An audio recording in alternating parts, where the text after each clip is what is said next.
गुरुब्रह्मा गुरुर्विष्णू गुरुर्देवो महेश्वरा गुरु साक्षात् परब्रह्म तस्मै श्री गुरवे नमः।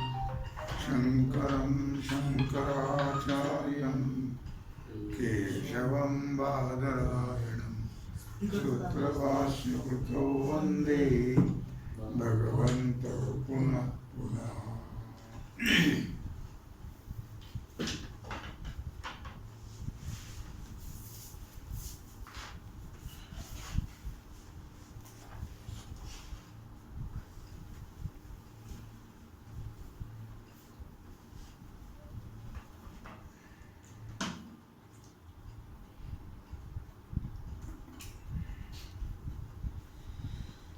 विचार सागर रहस्य तरंग चौथा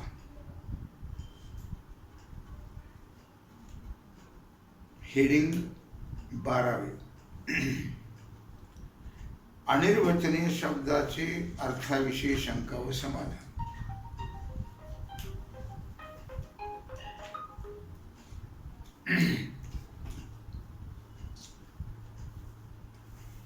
पाठ क्रमांक 29। शिष्य म्हणतो, महाराज, अनिर्वचनीय ख्यातीचा विचार करता रजत व त्याचे ज्ञान ही स्वतःहून विलक्षण अनिर्वचनीय उत्पन्न होतात असं आपण म्हणतात, परंतु ते मला अजून पटत नाही। कारण स्वतःहून विलक्षण असतच ते असतच असतं म्हटलं पाहिजे व असताहून विलक्षण ते सतच म्हटलं पाहिजे। कळलं का? स्वतःहून विलक्षण ते असत आणि असताहून विलक्षण ते सतच म्हटलं पाहिजे। आपण म्हणता की स्वतःहून विलक्षण आहे पण असत नाही, असताहून विलक्षण आहे पण सत नाही, हे म्हणणे चमत्कारी दिसते। तेव्हा अनिर्वचनीय शब्दाचा काय अर्थ आहे हे पुन्हा कृपा करून सांगा। श्रीगुरु म्हणतात, सांगतो ऐक। तू समजतोस त्याप्रमाणे अनिर्वचनीय शब्दाचा अभिप्राय नाही आहे, ज्याची कालत्रयही बाधा होत नाही, भूत भविष्य वर्तमान तिन्ही कालात ज्याची बाधा होत नाही त्यालाच आम्ही सत असं म्हणतो। त्रिकालाबाधित ते सत। आणि ज्याची बाधा होते त्याला आम्ही असत असं न म्हणता फक्त सताहून विलक्षण असं म्हणतो, सताहून वेगळं असं म्हणतो। वंध्यापुत्राप्रमाणे स्वरूपहीनाला असत म्हणतो। वंध्यापुत्र नाहीच आहे, तो असत। आणि केवळ स्वरूपवाना सत न म्हणता फक्त असताहून विलक्षण असं म्हणतो। असताहून वेगळं, सताहून वेगळं, असताहून वेगळं। कळलं का? पहिलं सांगितलेलं स्वतःहून वेगळं, विलक्षण। कळलं का? केवळ म्हणजे वंध्यापुत्राप्रमाणे स्वरूपहीन असत म्हणतो, स्वरूपहीनाला असत म्हणतो। आणि केवळ स्वरूपवानाला सत न म्हणता फक्त असताहून विलक्षण, असताहून वेगळं. कळलं का?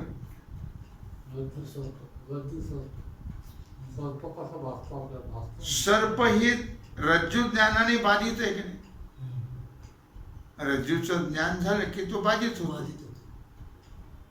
म्हणून स्वतःहून विलक्षण. आणि रूपवान आहे म्हणून असताहून विलक्षण. दिसतो की नाही? भासतो ना. म्हणून असताहून विलक्षण असं म्हणतो. लक्षात आलं का? आणि रूपवान आहे म्हणून असताहून विलक्षण. अशा रीतीने रज्जू सर्प किंवा शुक्ती रजत ही सताहून विलक्षण अनिर्वचनीय आहेत. कळलं का? रज्जू सर्प असो किंवा शुक्ती रजत असो, काय हे सताहून विलक्षण अनिर्वचनीय आहेत. म्हणजे मिथ्या आहेत. अनिर्वचनीय म्हणजे मिथ्या. सताहून विलक्षण अनिर्वचनीय. कळलं? बाद कंस करा. बाद होण्याला योग्य जो रूपवान पदार्थ, बाद होण्याला योग्य जो रूपवान पदार्थ तो अनिर्वचनीय शब्दाचा वाच्य आहे. तो अनिर्वचनीय शब्दाचा वाच्य आहे. अनिर्वचनीय शब्दाचा थोडक्यात अर्थ बाधयोग्य असा आहे. लक्षात येईल. अनिर्वचनीय शब्दाचा थोडक्यात अर्थ बाधयोग्य, बाद होण्याला योग्य.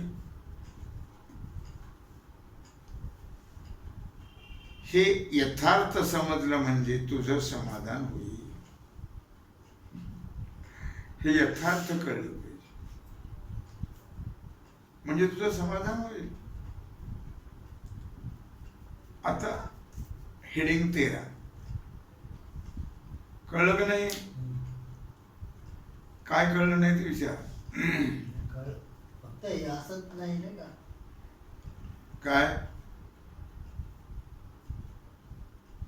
म्हणजे सताहून विलक्षण रूपवान आहे म्हणून असताहून विलक्षण.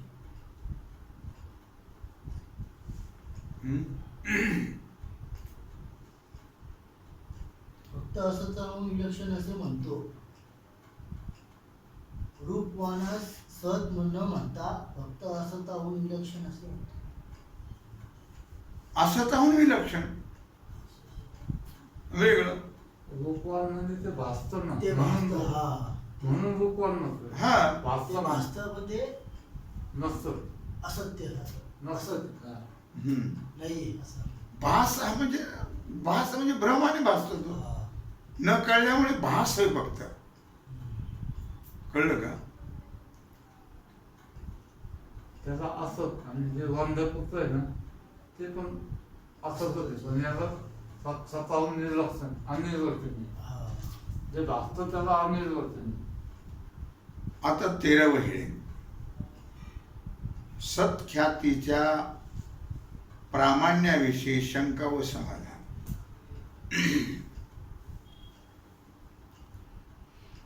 वरचं समजलं का आणखी सांगू? नक्की. शिष्य म्हणतो महाराज सर्व ख्यातीचा विचार केला तर असताची प्रतीती होत नाही. सर्पाची होते. असताची प्रतीती होत नाही, सर्पाची प्रतीती होते. म्हणून असत ख्याती बरोबर नाही. म्हणून असत ख्याती बरोबर नाही. क्षणिक विज्ञानवादीच्या मताने सर्पाचा आकार बुद्धी धरते, क्षणिक विज्ञानवादीच्या मताने. पण सर्पाची बहुत काळ प्रतीती येते म्हणून आत्मख्याती बरोबर नाही. वारुळावळे सर्पाची सन्मुख रज्जूच्या ठिकाणी प्रतीती किंवा रज्जूचीच सर्परूपाने प्रतीती होते, अशा दोन्ही मतांच्या अन्यथा ख्याती अनुभवाच्या आणि युक्तीच्या विरुद्ध असल्यामुळे असंगत आहेत.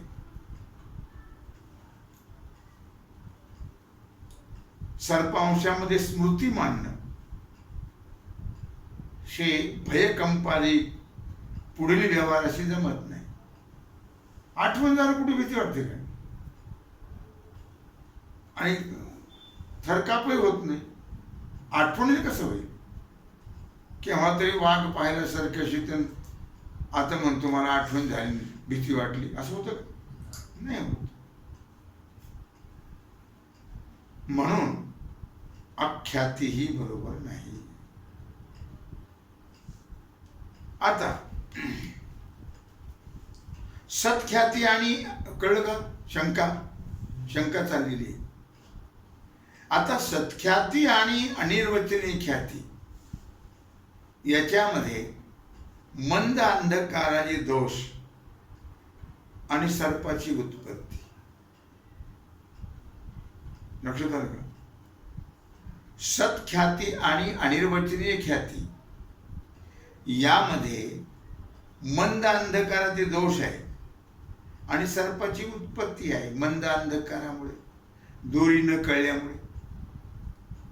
ही सारखीच मानतात दोन्ही. कुठं? सत्ख्याती आणि अनिर्वचनीय ख्याती या दोन्हीमध्ये मंद अंधकाराचे दोष आणि सर्पाची उत्पत्ती हे सारखीच मानतात. त्याच्यातही तेच मानतात, ह्याच्यातही तेच मानतात. अनिर्वचनीय ख्यातीमध्ये त्यात असत्ख्यातीवादी सर्प सत्य मानतात.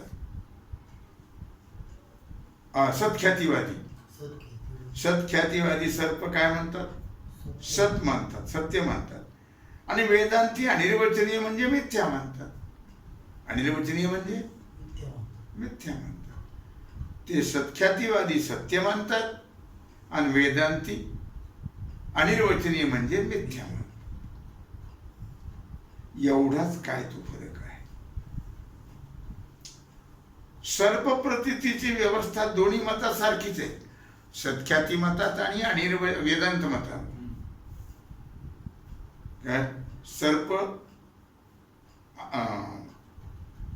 सर्प प्रतीतीची व्यवस्था दोन्ही मतामध्ये सारखीच आहे. सर्प प्रतीती जी आहे तिची जी त्यांनी सांगितलेली आहे, त्यांची आपल्या रीती त्या सारख्याच आहेत. मग सर्पाला मिथ्या मानण्यापेक्षा सत्य मानणं बरं नाही का, असं मला वाटतं. शंका आहे शिष्याची. चुकत असेल तर चूक कुठे होत आहे ते कृपा करून मला सांगा. शंका कळली का?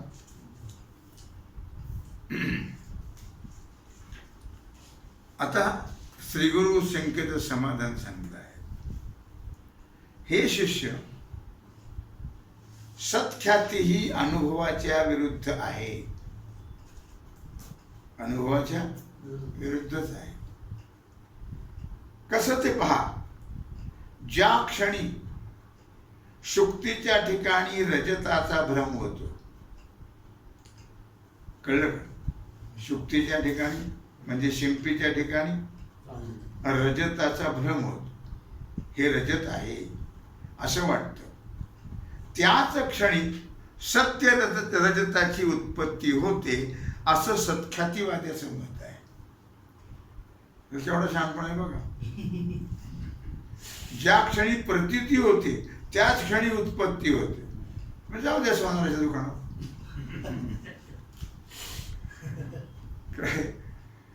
जेव्हा शुक्ती देशात सत्य रजताची प्रतीती असते तेव्हा जर शुक्तीशी अग्निसंयोग झाला तर उत्तर क्षणामध्ये शुक्तीचा नाश आणि भस्माची उत्पत्ती होईल. तो म्हणतो ना, काय म्हणतो तो, किंवा ज्यावेळी आपण शुक्ती पाहतो त्याच वेळी तिथं रजत उत्पन्न होतं, सत्य रजत. मग आता झालं ना उत्पन्न, मग ते आपण जाळून पाहू लागतं. ते शुक्ती शिंप शिंपला आणि चांदी. रजत म्हणजे चांदी, शुक्ती म्हणजे शिंप. मग आता ते सोनार तसे घेत नाहीत, जाळून पाहतात हे खरं काय कथेले का काय. मग आता ती शिंप जाळल्यावर काय होईल हो? राख होईल. झालं. तो म्हणतो रजत आहे, सत्य रजत आहे, मग त्याची तर राख होऊन जाईल. काय तेव्हा रजताच्या निवृत्तीला काही साधन नाही. आता काय साधन आहे? अहो एक तो काय म्हणतोय की ज्यावेळी आम्ही शुक्ती पाहिली त्याच वेळी तर रजत निर्माण झालं. ते म्हणण्याची पद्धत आहे ती. रजत निर्माण झालं का? भासलं म्हणा. लक्षात आलं का? म्हणून त्या शुक्तीच्या भस्मात सत्य उत्पन्न झालेलं रजत सापडलं का? नाही सापडलं. एकाची आई होती, म्हातारी थकली होती. आता थकली होती तर ती वारली. वारल्यानंतर लोक जमले, तिला नेलं, विधी केला तिचा. पुन्हा परत आल्यावर तो मुलगा रडू लागला. अरे जाऊ दे म्हणलं, म्हातारीचं सोनं झालं. काय म्हणते बाकीचे लोक? म्हातारीचं सोनं झालं. त्याला वाटलं सोनं झालं. ते रात्रीच गेलो काठी घेऊन, बांबू घेतला आणि गेलं स्मशानात. सगळी चित्रेश कटली ते बांबू. काय पावलट लोक येत म्हटलं. मला म्हणले म्हातारी सोनं झालं, माझ्या अगोदरच नेलं.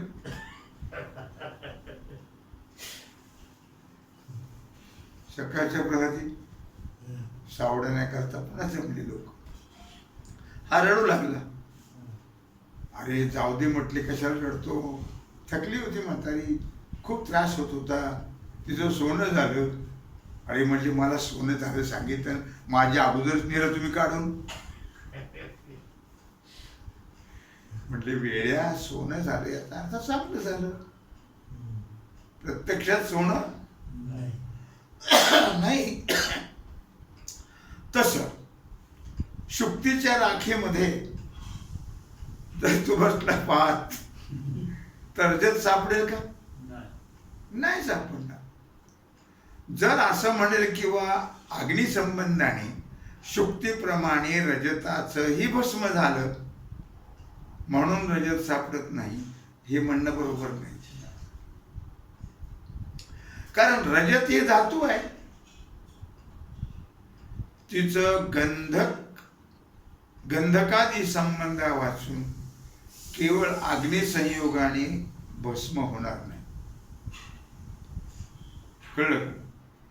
त्याला गंधक लागतो तेव्हा त्याचं भस्म होतं चांदीच. गंधक टाकल्यावर तसं नाही भस्म होत त्याच, नुसत्या अग्नीच्या संबंधाने. याकरता भ्रमस्थली शुक्ती देशात सत्य रजत उत्पन्न होते, हे म्हणणं बरोबर आहे का? नाही. काय शुक्तीच्या चकाकीमुळे वाटलं तसं ही चांदी आहे. तो म्हणतो शुक्ती जेव्हा पाहिजे तेव्हा लगेच रजत निर्माण झालं, सत्य सत्ख्याती. तसं शक्य नाही. शिवाय एकाच रज्जू देशामध्ये कोणाला सर्प भासतो, कुणाला माळा, कुणाला दंड, कुणाला भुरेशा, कोणाला जलधारा, अशा रीतीने 10 पुरुषाला जेव्हा 10 पदार्थाचा भ्रम होतो, कळलं का नाही? एक जण म्हणतो अरे सर्प आहे बरं का, सर थांबा. दुसरा म्हणतो नाही नाही रे, कोणीतरी इथून फुलं माळी गेला असेल, ती माळ पडली फुलाची. तिसरा म्हणतो अरे नाही नाही काठी पडलेली. दुसरा म्हणतो अरे नाही नाही तिथं जमिनीला भेग पडलेली आहे. इतक्या सत्य पदार्थाचे अवयव, मग आता भ्रम आहे का नाही हा? कोणी जलधारा म्हणतो, नाही नाही पाण्याचे झाड आहे. असं 10 पुरुषाला जेव्हा 10 प्रकारचा 10 पदार्थाचा भ्रम होतो, तेव्हा इतक्या सत्य पदार्थाचे अवयव, जेवढे पदार्थ भासले, त्या सत्य पदार्थाचे अवयव त्या छोटीशा दोरीमध्ये, रज्जू देशामध्येच राहणे संभवतील का? एवढं दोरीच लहान आहे, या सगळ्यांचे अवयव कसे तिथे राहतील त्या छोट्याशा दोरीमध्ये? वेदांत मतात तर दंडाधिक शेकडो पदार्थ अविद्येपासून अनिर्वचनीय उत्पन्न होतात. हे जेवढे लोकांनी शंका घेतल्या, कोणी काठी, कोणी सर्प म्हटलं, कोणी माळ म्हटलं, कोणी भूरेषा म्हटलं, कोणी जलधारा म्हटलं, हे असं म्हटलं की हे सगळं अनिर्वचनीय उत्पन्न झालं. म्हणून व्यावहारिक रज्जूची जागा मुळीच आडवीत. जरी हे 10 पदार्थ तुम्ही म्हटलात, तरी दोरीची जागा कोणी अडवली का? त्या दोरी जागेवरून कोणी बसलं का? नाही, भ्रमानेच बोलतात सगळे. तेव्हा स्वप्नामध्ये शरीराचे आत नद्या पर्वताधिक शेकडो पदार्थ अनिर्वचनीय उत्पन्न होतात. जेव्हा स्वप्न पडतं तेव्हा कोणाला नदी दिसते, कोणाला डोंगर दिसतात, कोणाला पर्वत दिसतात, कोणाला वन दिसतात. काय मग हे सगळे पदार्थ कसे उत्पन्न होतात स्वप्नामध्ये? पर्वत आदी दिसतात अनिर्वचनीय. कसो खरं तेवढ्या घरात एवढ्याशा खोलीत झोपल्या तिथं पर्वत, खरं आहे काय? नदी नाही, अनिर्वचनीय उत्पन्न होतात. कळलं का? पण त्याला आज जागा नाही असं होतं का? मग स्वप्नात आपल्याला पर्वत दिसतो का, जागा नाही घरात? नाही, तसं नाही. नदी दिसली, तिला जागा नाही का? स्वप्नामध्ये आहे. अनेक प्रकार दिसतात स्वप्नामध्ये, मग त्यांना आज जागा नाही असं आहे का? नाही. किंवा त्या खोलीत मावत नाही असं आहे का? काय भ्रम येतो. किंवा त्याचं ओझही वाटत. स्वप्नात एकाला पर्वत दिसला, ओझं वाटतं का? नाही. एखादा छातीवर बसल्यासारखं वाटतं स्वप्नावर, आणि ते दमछाक होती त्याची. काय जागदार पाहा, काही नाही, खूप नव्हतं असं म्हणतो. खोटं असतं ते. तेव्हा ही अडचण निवृत्ती होण्याकरता सत्ख्यातीवादी रज्जूच्या ठिकाणी उत्पन्न होणारे पदार्थ जागा आणवीत नाहीत व त्यास वजनही नसते असं जर म्हणेल तर त्या दंडाधिकांना सत्य म्हणणं विरुद्ध आहे आणि निष्फल होईल. काय तुमच्या लक्षात आलं का? मग विचार करा तुम्ही की ही अडचण निवृत्त होण्याकरता त्याचे ओझे वाटत नाही, जागाही आडवीत नाही आहे. तेव्हा ही अडचण निवृत्त होण्याकरता मात्र सत्ख्यातीवादी रज्जूच्या ठिकाणी उत्पन्न होणारी जे पदार्थ आहेत ते जागा अडवतात का? नाही. त्याला वजन असतं का? नाही, नसतं. असं म्हणेल तर दंडाधिकांना सत्य म्हणणं विरुद्ध आणि निष्फल होईल. शिंपू पाहिली की तिचं रजत निर्माण झालं, हे खरं आहे का? निष्फल आहे ते आणि विरुद्ध आहे बोलणं. आणि दंडाधिकांची प्रतीती मात्र होते, त्यापासून दुसरं कोणतंही कार्य होत. झाली काठी दिसली त्याच्याकडे, एखादा भासली, मग ते काठी घेऊन टेकवीत जाईल का तो? नाही. भास आहे तो, भ्रम आहे. त्यापासून दुसरं कोणतंही कार्य होणार नाही. एखाद्याला माळ दिसली, मग ती उच्चारीने गळ्यात घालील का? नाही. का वाज घेईल तिचा मोगऱ्याची म्हणून? नाही.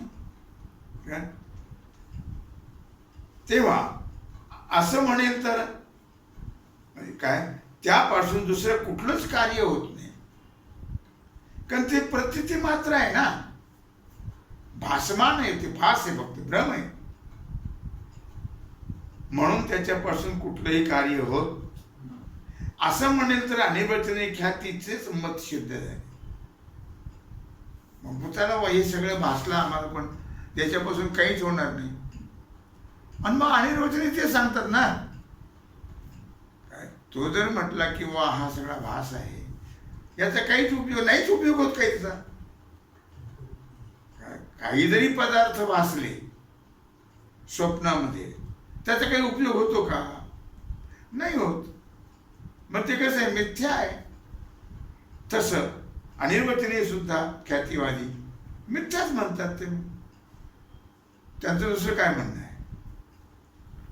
शिवाय आणखी प्रबल दोष असा आहे की भ्रमस्थली दिसणारा पदार्थ सत्य असतो असं मानलं तर मृगजळाने जमीन ओली झाली पाहिजे. तो म्हणतो ना, किंवा ज्यावेळी शिंप पाहिली, रजत पाहिलं, त्या आपल्या शुक्ती पाहिली, त्यावेळी तिचं सत्य रजत उत्पन्न झालं, मग त्याचे दागिने करता येतील का? नाही. नाही, तो भ्रम आहे, भास आहे. आणखी प्रबल दोष असा आहे किंवा भ्रमस्थळी दिसणारा पदार्थ, काय भ्रमाने दिसणारा पदार्थ सत्य असतो असं मानलं तर मृगजळ कसं आहे, त्याने जमीन ओली व्हायला पाहिजे. मग सत्य आहे का ते? नाही. मृगजळ दिसे साचेपणा ऐसे, खोटियाचे पिशे उर फोडी. मृगजळ सत्य वाटतं, पण ते सत्य नाही, भ्रम आहे. मग दुष्काळ केव्हाच पडला नसता जर मृगजळ सत्य झाला असतं तर. काय, कारण उन्हाळ्यात तर मृगजळ भासत, उन्हाळ्यामध्ये शेवटी फार उष्णता वाढली म्हणजे बरड जमिनीमध्ये वाफा निघतात आणि त्या वाफा लांबून पाण्यासारख्या दिसतात. बरं झालं असतं मग त्या पाण्याचा उपयोग शेती करता करता आला असतो. काय अर्थात मग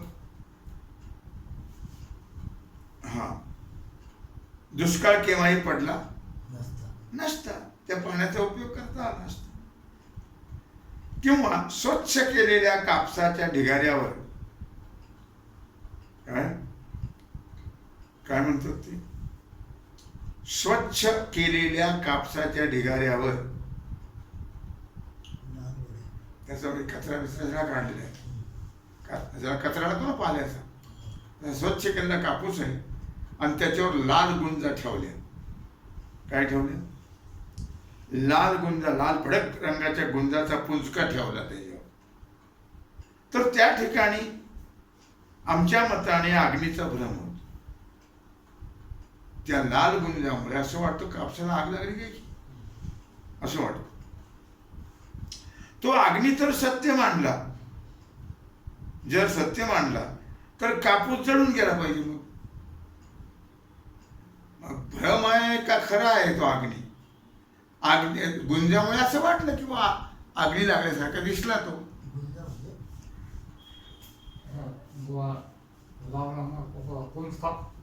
गुंज, तुला गुंज माहित नाही?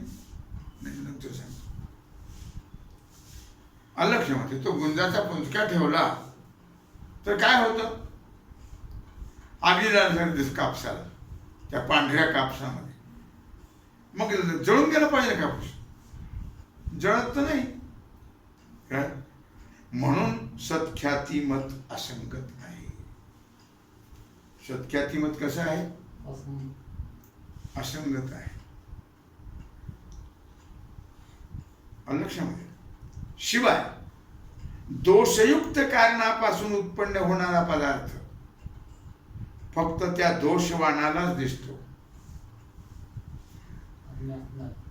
दोषयुक्त कारणापासून उत्पन्न होणारा पदार्थ ज्याच्या ठिकाणी दोष निर्माण झाला त्यालाच, ज्याला कावीळ झाली त्याला चंद्र पिवळा दिसेल. कशाकडे? त्याला दोष निर्माण झाला त्या डोळ्यामध्ये, मग त्याला चंद्र पिवळा दिसेल का सर्वांनाच? त्यालाच. सर्वांना नाही दिसणार. जर तो व्यावहारिक सत्य असेल तर घटाधिकाप्रमाणे सर्वांना दिसला, रज्जूवर सर्प भासला, मग घटाप्रमाणे तो सत्य दिसला पाहिजे सर्वांना. दिसतो का? नाही दिसत. आणि दोषापासून उत्पन्न झालेले पदार्थ अग्नी किंवा जल यांच्यापासून दाह किंवा शीतलता होत नाही. जे दोषामुळे निर्माण झालेले पदार्थ, समजा त्याला जलधारा दिसली, मग ते लगेच थंड पाणी होईल वाटेल काय? नाही वाटणार. जलधारा दिसली तरी, किंवा अग्नी दिसला, कापसावर ठेवलेले ते अग्नी दिसला म्हणून काय तो दाह निर्माण करेल काय? नाही, कारण भ्रम आहे तो. म्हणून असे पदार्थ सत्य मानणं बरोबर. भासमान पदार्थ कधीही सत्य नसतात. वस्तू यथार्थ न कळल्यामुळे तो एक भास असतो. ते भासमान पदार्थ सत्य नसतात. तसं हे परमात्म्यावर भासणारे जगत सत्य नाही. जटिका व्यवहार सर्व हा संसार. भ्रमामध्ये उत्पन्न झालेले सत्य पदार्थ सर्वांना दिसतात का? ज्याला भ्रम झाला त्याला दिसतील, सर्वांना कसे दिसतील? लक्षात आलं का? ज्याला भ्रम झालाय त्याला दिसतील. गाबड्याचा खेळ चालला होता, गाबड्याचा, आणि तिथं तो पुढच्या पायातून शिरायचा आणि मागच्या पायातून बाहेर यायचा. गाईच्या तिथे गाय उभी केली होती आणि लोकांना असे तोंडातून शिरतोय आणि लघवी स्थानातून बाहेर येतोय असं दिसत लोकांना. आणि बापरे, काय चमत्कार आहे, काय विद्या आहे, असे लोक वाह वाह वाह वाह करत होते. तिथे एक मुळीवाला आला, लाकडाची मुळी घेऊन. त्यात एक वनस्पती, त्याला माहित नाही, त्यात होती वनस्पती त्या मुळीत. तो पाहत होता, म्हणून काय लोक वेडी आहेत बुवा, हा पुढच्या पायातून शिरतोय आणि मागच्या पायातून निघतोय. काय तिथे एक म्हातारा उभा होता, म्हणजे काय बाळ असर करतोय, तोंडातून जातोय मागून निघतोय तो लघवी स्थानातून. तो म्हणलं, नाही तुम्ही काय असे पाठपडताय. तो म्हातारा हुशार होता, वाटलं ह्याच्यात काहीतरी आहे. ती मुळी माझ्या डोक्यावर दे बरं. मग त्या म्हाताऱ्याने ती मुळी आपल्या डोक्यावर घेतली, त्याला तसं दिसलं पुढच्या पायातून शिरतोय आणि मागच्या पायातून निघतोय. याला नजरबंदी म्हणतो. मी काय कशाला सांगितलंय की भ्रमामध्ये उत्पन्न झालेले सत्य पदार्थ सर्वांना दिसतात काय? त्याला कुठं दिसतंय? त्या मुळीवर नाही, बाकीच्या दिसतंय. पण ज्याला भ्रम झालाय त्याला दिसतात. बरं, ते स्थानाचा रोध करीत नाही, जागा अडवित नाही. भासमान पदार्थ जागा अडवतात काय? स्वप्नात पर्वत आला म्हणून काय आपली खुली पडली काय पर्वत? नाही. किंवा त्यांच्यापासून कोणतंही व्यावहारिक कार्य होतही नाही. स्वप्नात फादराचा हंडा मिळाला म्हणजे काय पुरीच लग्न करता येईल काय? नाही. अशा पदार्थाला सत्य म्हणणं विद्वानास हास्यास्पद आहे. भासमान पदार्थाला सत्य म्हणणं हे विद्वानाला हसण्यासारखंच आहे. ज्ञानाला. अशा रीतीने सत्ख्यातीवाद अत्यंत निर्युक्तिक आहे, म्हणजे बरोबर नाही. युक्तीला जुळत नाही, म्हणून सर्वथा त्याज्य आहे. आणि अनिर्वचनीय ख्यातीच आदरणीय आहे, योग्य आहे आणि ग्रहण करण्याला योग्य आहे, मानणं योग्य आहे. असा विषय आपला झालेला आहे. तेव्हा झालेली सेवा भगवत चरणी समर्पित करून राहिलेला जो सेवेचा भाग आहे तो आपण उद्या पाहू. पुंडलिक वरदे हरी विठ्ठल श्री ज्ञानदेव तुकाराम पंढरीनाथ भगवान की जय.